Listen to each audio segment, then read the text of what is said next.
যাদের নামাজ পড়ার সময় দুনিয়াবি চিন্তা মনে আসে বা নামাজে অমনোযোগী তৈরি হয়, তারা ভিডিওটি শেষ পর্যন্ত দেখার অনুরোধ রইল। হযরত আলী রাদিয়াল্লাহু তাআলা আনহুর কাছে একজন ব্যক্তি এসেছে। তখন লোকটা বলল, হুজুর, আমার নামাজে মন বসে না। নামাজে দাঁড়ালে আমার দুনিয়াবি নানা চিন্তা আসে। হুজুর, আমার এই নামাজ কি আল্লাহ তাআলা কবুল করবেন? তখন হযরত আলী রাদিয়াল্লাহু তাআলা আনহা বলেছেন, না, তোমার নামাজ কবুল হবে না। তখন লোকটা মনে অনেক কষ্ট নিয়ে চলে যাচ্ছেন। এমন সময় রাসূল সাল্লাল্লাহু আলাইহি ওয়াসাল্লাম এসে হযরত আলী রাদিয়াল্লাহু তাআলা আনহুকে জিজ্ঞাসা করলেন, ইয়া আলী, আপনার কাছে লোকটা কেন এসেছিল?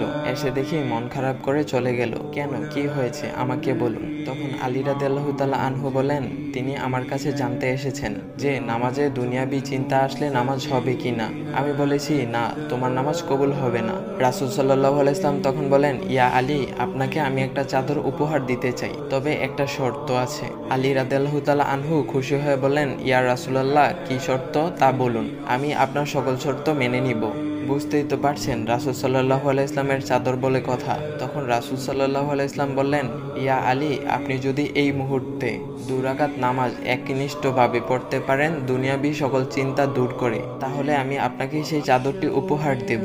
আলী রাদিয়াল্লাহু তাআলা আনহু বলেন, এটা তো সাধারণ ব্যাপার। আলী রাদিয়াল্লাহু তাআলা আনহু তখন নামাজে দাঁড়িয়ে গেলেন আর তিনি নামাজ পড়তে শুরু করলেন। এমন সময় তার মনের মধ্যে শুধু ভাবনা চিন্তা আসতে শুরু করলো, আচ্ছা, আমাকে যে রাসূল সাল্লাল্লাহু আলাইহি ওয়াসাল্লাম যে চাদরটা দিবেন, সেটা কি ফাতিমার চাদর নাকি রাসূল সাল্লাল্লাহু আলাইহি ওয়াসাল্লামের? আচ্ছা, চাদরখানা দেখতে কেমন হবে?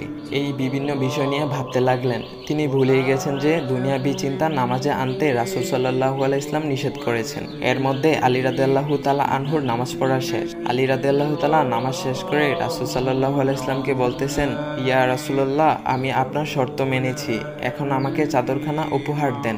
রাসূল সাল্লাল্লাহু আলাইহি ওয়াসাল্লাম বলেন, ইয়া আলী, আপনি কি একনিষ্ঠভাবে দুনিয়াবি চিন্তামুক্ত ছাড়া 2 রাকাত নামাজ পড়েছেন? তখন আলী রাদিয়াল্লাহু তাআলা আনহা মুচকি হেসে বললেন, না ইয়া রাসূলুল্লাহ, আমি আপনার চাদর নিয়ে অনেক কিছুই ভেবেছি। তখন রাসূল সাল্লাল্লাহু আলাইহি ওয়াসাল্লাম বলেন, ইয়া আলী, নামাজ তোমারও হয়েছে, আর তুমি যাকে নামাজ হবে না বলে ফতোয়া দিয়েছো, তার নামাজও আল্লাহ তাআলা কবুল করে নিয়েছেন। শোনো আলী, দুনিয়াবি চিন্তা দ্বারা নামাজ বাতিল হয় না, নামাজ মহান আল্লাহ তাআলা কবুল করে নেন। সকল ফরজ নিয়ম কানুন মেনে নামাজ পড়লে নামাজ হবে ইনশাল্লাহ। তবে আমাদের সকলের উচিত নামাজ আদায় করার সময় একমাত্র আল্লাহকে স্মরণ করে নামাজ আদায় করা। নামাজে দাঁড়ালে দুনিয়াবি চিন্তা মাথায় আসে, এটা শয়তানের একটা ফাঁদ।